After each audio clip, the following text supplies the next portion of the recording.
I'm ready to get this guy connected.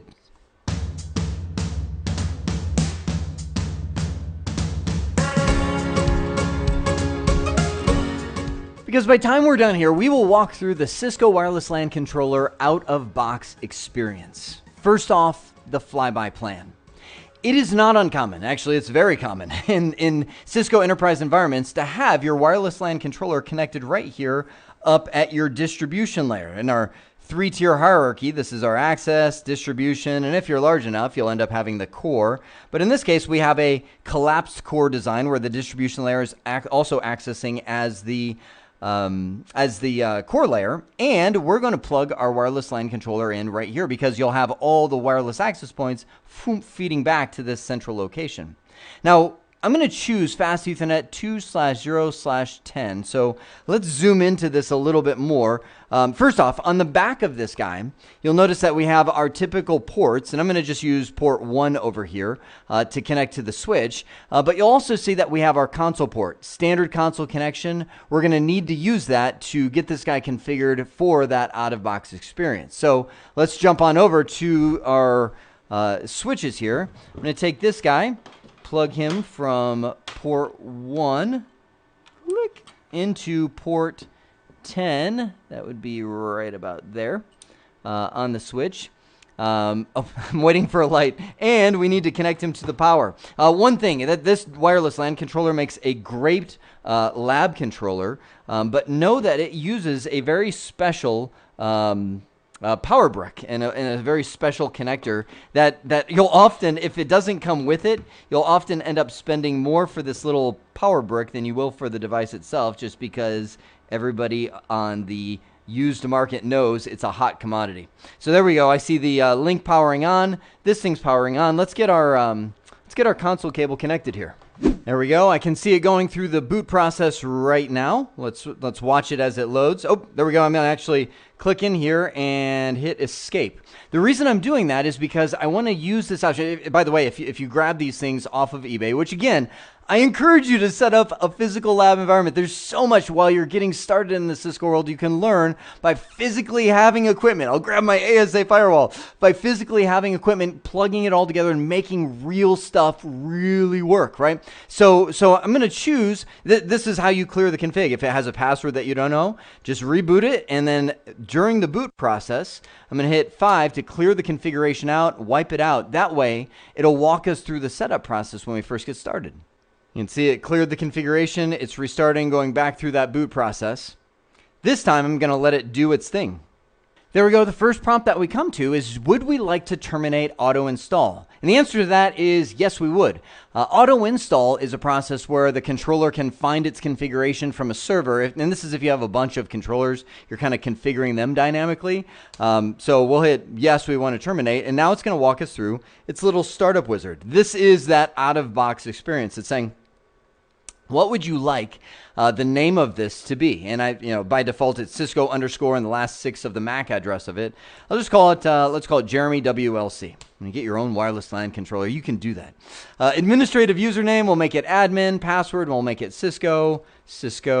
Okay, what is the management interface IP address? Now, I'm plugging this guy into VLAN 10 behind me, so I'm just going to grab an IP address from there. We'll use where the switches leave off, 10.16.0.5, I believe. We've got gateway 1, 2, 3, 4, yep, 5.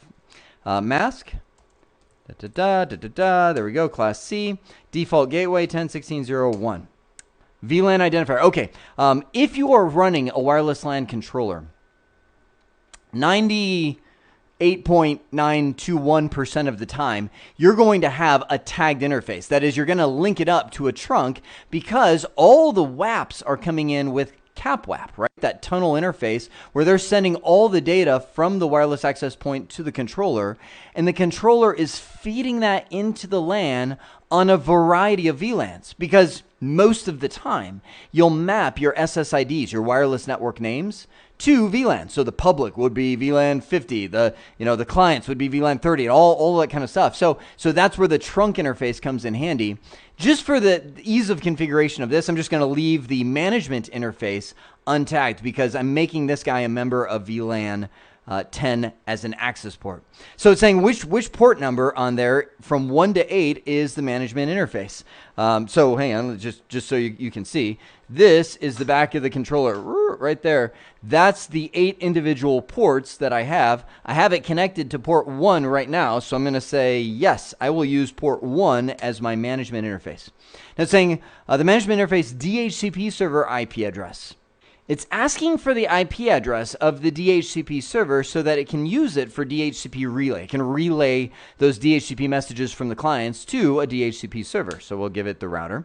Now it's saying the AP manager interface IP address. So this is the IP address that I'm going to have the controller using to manage the wireless access points. So there's one, the .5, that I'm going to use to manage the controller. It's saying, well, what do you want to give the controller to manage the WAPs? And that's going to go back to our IP addressing scheme. I'd say 10.16.0.10 is fine. We'll let it use that. AP manager interface DHCP server, same one. Yep. Virtual gateway IP address. This one is interesting. This is probably the one that has caused the most confusion in all Cisco wireless history. Cisco had this brilliant idea to say, let's give the wireless LAN controller kind of its own identity. So you know, for instance, most common use of this IP address. The wireless LAN controller is getting the DHCP requests from the wireless clients, the laptops, the smartphones, right? It's like, okay, I got it. I'm going to the DHCP server. I'm getting the response back. Okay, I've got the IP address.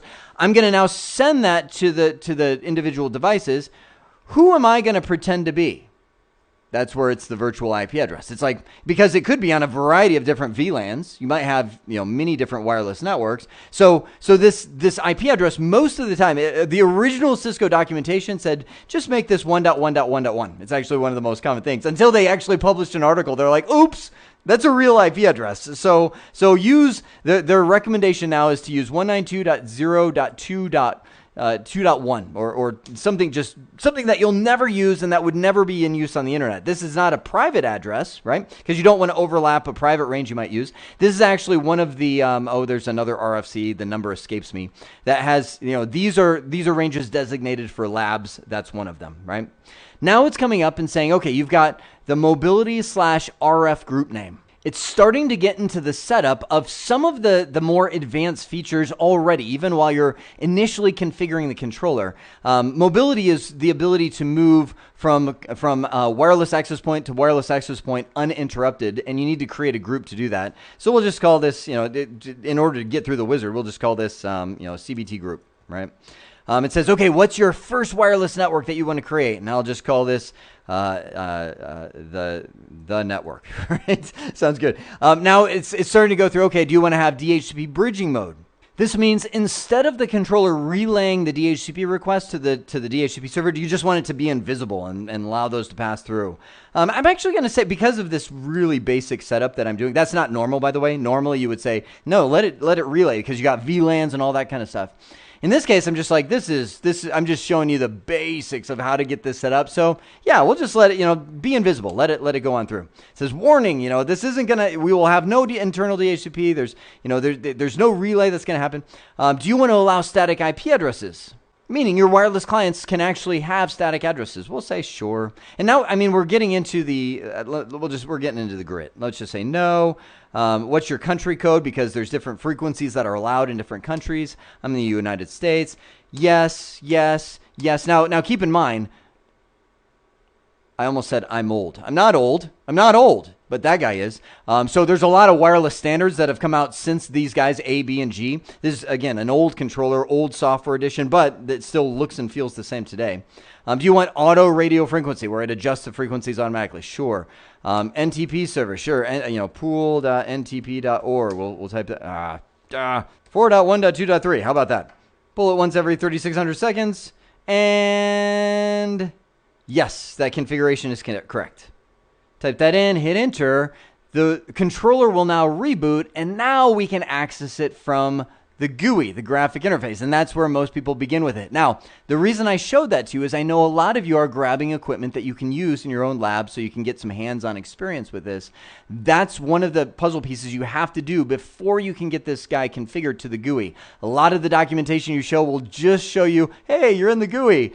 And I've seen a lot of people struggle with like, how do I even get there? I've got this box. That's how you do it. You've now seen how to walk through the wireless LAN controller out-of-box experience. I hope this has been informative for you, and I'd like to thank you for viewing.